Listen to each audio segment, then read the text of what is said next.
Hello guys, welcome back to this quick install video of how to install the ESP32 MIDI software on a compatible ESP32 S3 microcontroller.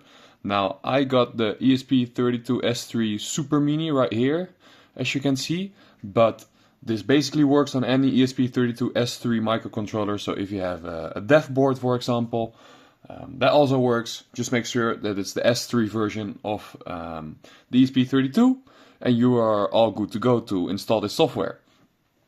So, before we get started, I'll quickly show by turning it on that actually there's no software loaded on there, because the LED stays off and it starts blinking, which is a basic sketch.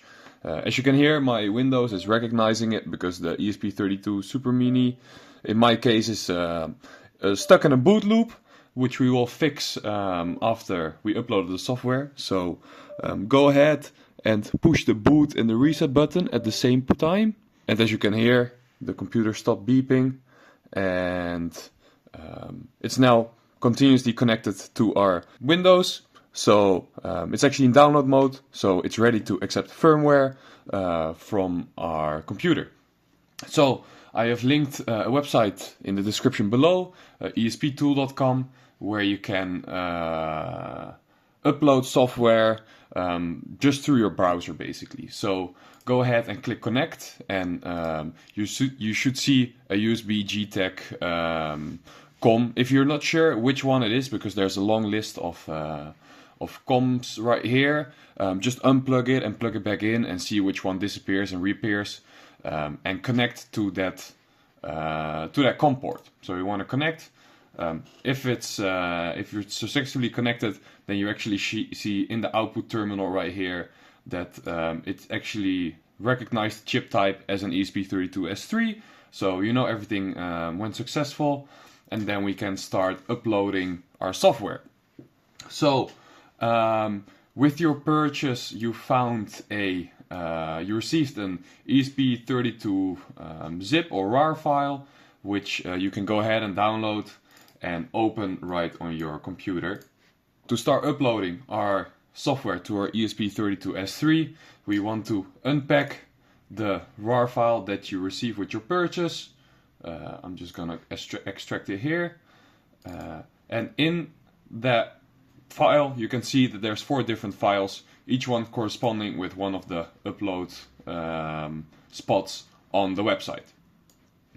So each one of these corresponds to one of the addresses, except one, which is the eno bootloader.bin, which has a different address, which we'll do last. So just go ahead and start uploading the files to the right spot. So we start with the E1000 or the 0x10000 bottom one, then the E000 spot, which is the boot app. Then we go to the 0x8000, which is, you can see, the partitions. And then lastly we have the 0x0000, which is the bootloader, and as you can see, it's actually a different address, so we have to change this from 1000 to 4 zeros.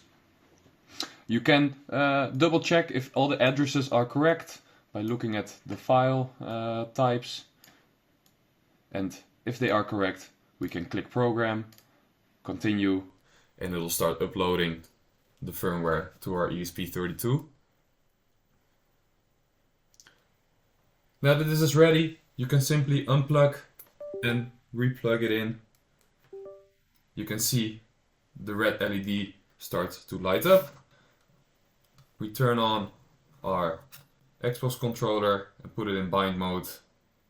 It starts blinking rapidly, and once it's successfully bound, you can see that the LED changes color, and if you press buttons and see the LED change, you know that the software is working correctly and your controller is bound to it.